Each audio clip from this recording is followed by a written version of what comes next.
Hello, it is Leslie Lois Unfiltered. How you doing? I know it's been a couple days since I talked to you. I got a lot to talk. Yeah, that's what I meant to say. I have a lot to talk to you about today, including that it is now Tuesday. So happy Shoesday! I know the weather around the country is not the best right now. We keep getting hit with storms, right? We're getting rain here in Tucson, but I know around the country, man, people got nailed with a lot of snow. So I'm going to try to get us out of that mode and think more about sandal and like wedge open-toed like shoe season. So that's what I'm highlighting today. You know, I like a little bit of bling and I like fun shoes. And so these are the shoes I'm highlighting today.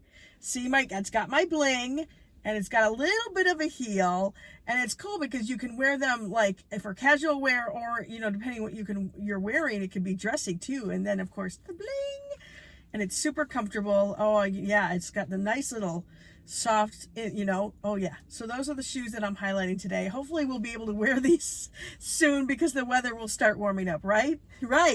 All right, now we get to catch up on last night's Bachelor. I gotta say, and I've been hearing this from a lot of people, I am, addicted to this show. I've watched it from season 1. Even when I say I'm not going to watch it, I end up watching it, right? And I was super excited for this season because Peter was my pick to go with Hannah, and then that didn't work out, so he was my pick to be the Bachelor. He is.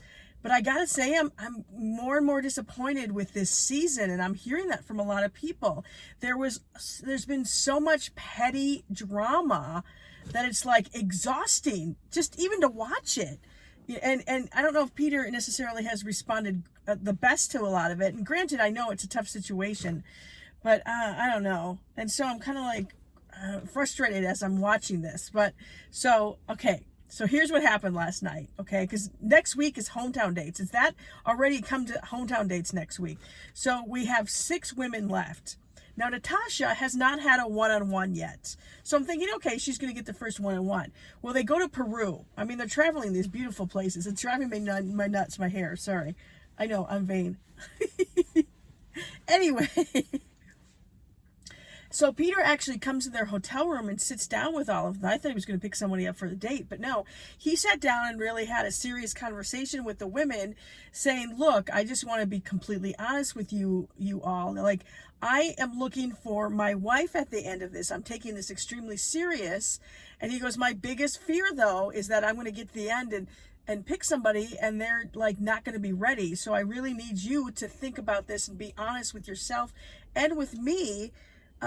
That if you are here and you want to be here, that you know in the end that's what I'm looking for, and if you're not ready for that, you need to be honest with me. And I thought that was kind of cool that he said that. So then a little while later they get a date card, and Madison gets another one-on-one. Granted, she got the first one-on-one when she went with his parent, like to his parents, like renewal of vows for their anniversary.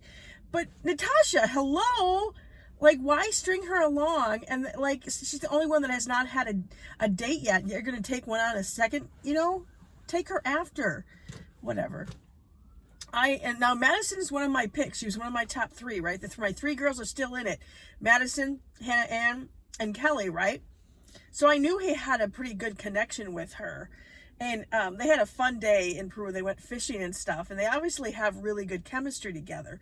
Well, we find out back at the hotel that Kelsey was saying that something that they haven't really talked about this season is that Madison is extremely religious. She is like, her faith is very much a part of who she is. And I don't think we or Peter have known really much about that. And so we see her start to tell Peter about it as they throughout the day, and at dinner she really opens up and talks about how she, you know, wants someone that has a lot of the characteristics of her dad. And she said that the Lord is very important to her dad, and the Lord helps guide him and the family, and how he treats his wife, and that's what she's looking for in a partner and in a husband, that he will have a lot of faith in the Lord and that he will lead their household like that. And so I'm glad she was really open about that. And Peter actually then, he paused a little bit and said, I'm going to be honest with you, and I didn't know where this was going, but he said, I was brought up in a Christian household, but I could have much more faith than I do, and that's something I'll work on. And but he absolutely agreed and feels like he's on the same page with Madison, and then tells her he's falling in love with her. It's the first girl he said that to. Dun, dun, dun. And he says when he falls pretty hard, which we saw with Hannah, right? Oh boy, how's this going to go? So of course he gives her the rose. Okay, great. Second date finally comes in. Natasha finally gets a date. Now, I mean, come on. We're not, like, we can pick up pretty easy on signs and stuff. I knew she was going to probably be the one that gets cut for sure, because they haven't had any time together, and finally this far in he's giving her a one-on-one date, so they're way behind everybody else, but they have a really good time exploring the city and stuff. It's when they get to dinner and he starts to realize they have more of a friendship than they do a romantic connection and friendship. So he's honest with her to say that he can't give her the rose, and he sends her home. We all saw it coming, but I kind of felt like she was being stringed along a little bit, which I didn't really like that happened. So we get another one-on-one. Now he goes on another one-on-one with Kelsey.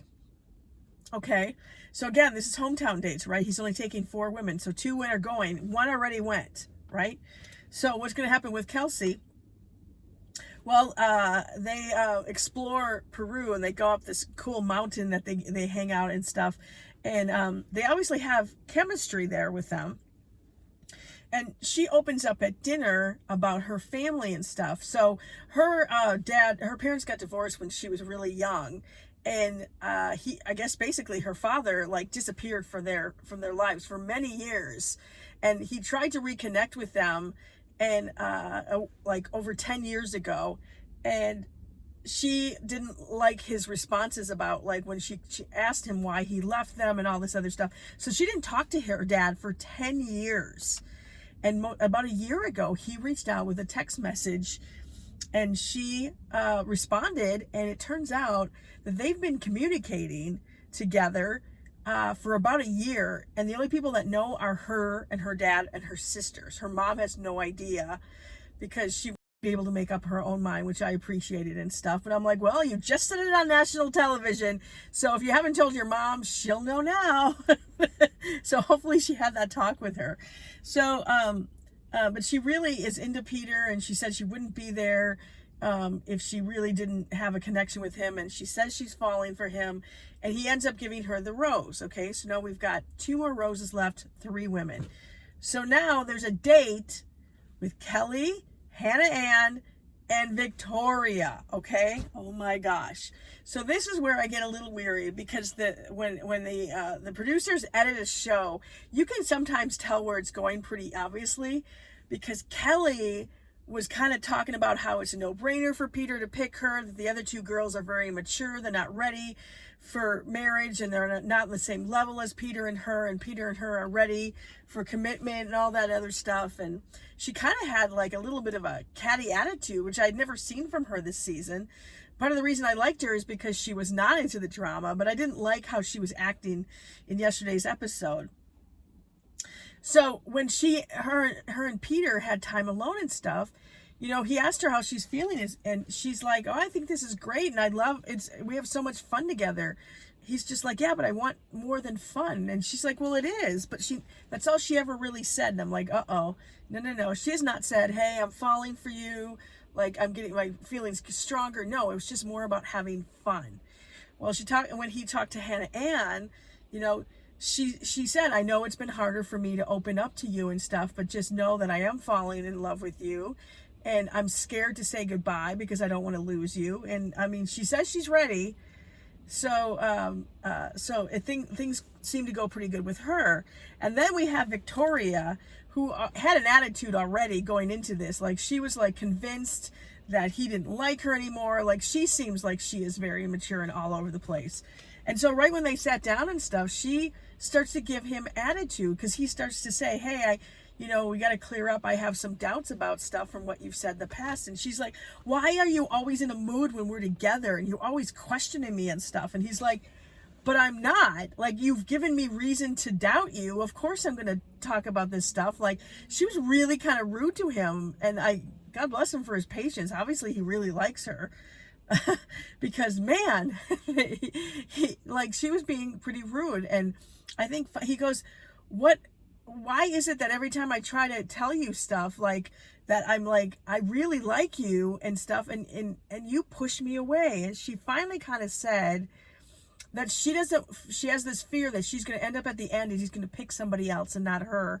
And so she feels, and I totally get this, she feels almost like, you know what, then I'm going to be the one that ends it first, and I'm not going to let you, you're never going to be mine. That's what I'm kind of trying to do. So she's trying to sabotage the relationship because it's going too well. I actually have done that many times and tried it actually with my husband, because I was like, this is way too good of a thing. Why is this so good? This can't be real. I better do stuff to end it before he does. Kind of the other shoe was going to drop. That's what I felt. So we don't know where he's going to go with this. So he comes over to the girls, and he's like, I don't need a dinner. I kind of know what I'm going to do already.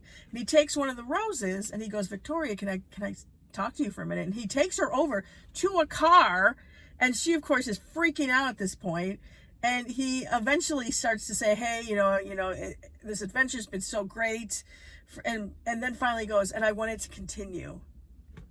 And he gives her a rose and then sends her off in the car. I'm like, oh my God.